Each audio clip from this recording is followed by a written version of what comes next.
Hello YouTube, Coach Lee here from Blood and Iron Martial Arts, and today we're going to tell you why you should consider putting Singlestick in your HEMA programs.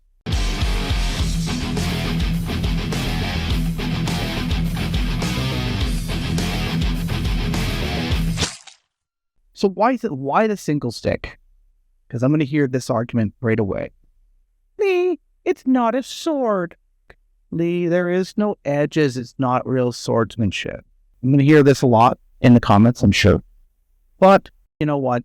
Let's just address it right off the bat. Here's the problem with HEMA. It's expensive. Generally speaking, unless you have some money or some disposable income, getting into HEMA can be pretty pricey. That first threshold, the barrier to entry, can be pretty steep. And if you're not sparring, that's pretty hard for most people to see everybody else doing something fun and then not be able to do it themselves. Also, with a wide variety of sizes of people, from very, very big to very, very small, it's almost impossible for a club that meets 2 or 3 days a week in a rented space to have the right size of jackets and masks for everyone. That's a lot of gear to cart in and out. A nice starting weapon is the stick. Why? So why the stick? I'll give you that in 5 points. The first point, and probably the most important, is low barrier to entry. And what does this mean? What I'm saying is this is a very cheap weapon to get people started. Let's be honest, just sitting there drilling is not that much fun. And if I want to do drilling, I could do a lot of things. I could drill at home, right? But sparring is where we really connect with people. And that's kind of where the Singlestick really shines, because it's inexpensive, generally speaking, to get into by comparison to things like longsword or rapier or sword and buckler, etc. The list goes on. A stick will cost you around 15 bucks. Cheaper if you buy the Vertan in bulk and cut it yourself into 36-inch lengths. A basket, if you're handy, and you can craft yourself. You can craft for much cheaper, but if you're like me and have no craft skills whatsoever, you could just buy it off Purple Heart or a few other websites. I recommend getting the Purple Heart one because then you could put the next piece of gear in there, a cheap pair of Red Dragons. And sometimes you can find those used for 50 bucks. But if you don't want to go Red Dragon, you can always go a step down, get some old hockey or lacrosse gloves you can find at your secondhand store. Both have the wrist protection you'll need, which work with the baskets just fine.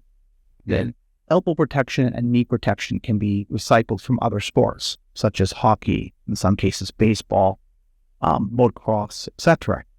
And so those things can also be easily be found. Masks.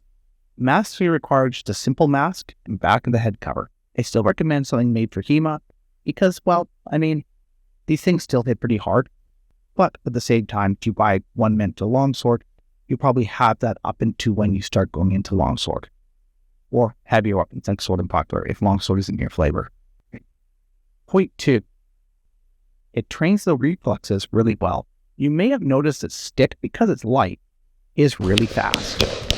Really fast. And if you get a good stick practitioner, it will train you to see the weapon at a speed that other weapons don't tend to move at. So it'll train you to move, anticipate, and essentially guard against quick attacks that you might not see in things such as longsword or messer. 3. Base mechanics translate to all swords. This will make some people mad because I've heard this argument in the sword community for 20 years and it's probably been going on long. And that is, sticks and swords are different. Sticks and swords have nothing in common. Sticks are bad trainers for swords. This is bullshit. I'm just going to say it straight. It's bullshit. If you understand how to generate force and you understand how to properly use the handshake grip and you understand how to throw a cut and use basic guards, then this becomes a viable trainer practicing the basic mechanics of swordsmanship. And what do I mean by this? As the instructor and as the student person learning, if you pay close attention to where your knuckles line up, where your wrist lines up, are you using hammer or handshake grip? And when you strike, if this was a blade, would it land edge on? You can visualize all of this effectively with a simple single stick. The nice part is, too, that doubles up as another weapon the cane. So if you understand how to use a saber, or you understand how to use a single-hand sword, and now you cane, maybe you end up in a self-defense situation, guess what? You'll be just as effective with your cane. So the base mechanics do apply. And if you don't believe me, maybe you should try reading some vignette. Have you subscribed yet? If not, thwack the like button. Wallop unsubscribe. Don't hit your computer. Don't hit your computer. And not leave. Anyway, like and subscribe. Thanks. 4. Hot climates. You may have noticed that Nicole and I relocated to the Philippines. And you might not realize, but this is fast growing in Southeast Asia and in Latin America. These are two very fast growing markets. And not everyone wants to wear a big, heavy Spec jacket. Even here, Spec Light is really pushing it. Because if you're wearing a classic like AP jacket, big, thick, heavy, I'm going to tell you right now, you're going to have a hard time here in the Philippines when you're fencing in 40-degree weather with 100% humidity. You're going to feel like you lost a part of yourself after fencing because, frankly speaking, you did lose a part of yourself. All that water is going to be on the floor and in your jacket, and it doesn't dry quickly. So if you're looking at fencing the next couple days, well, be prepared to put on a soggy jacket. It's going to smell great. And we'll add to this further, where a weapon like Singlestick, we could fence in extremely low gear. We can simply put on like a sparring hoodie if we want at the most, with our elbow protection and protection we mentioned earlier, and we can go at it. We can get a good sparring match in. It's fast, safe, you're fair, and you're well protected. Are you going to get bruised? Yes. Are you going to get bruised in any martial arts pursuit? Yes. But the nice part is when you're fencing in 40-degree heat, it doesn't feel like you just got out of an hour-long sauna session after 5 minutes of fencing.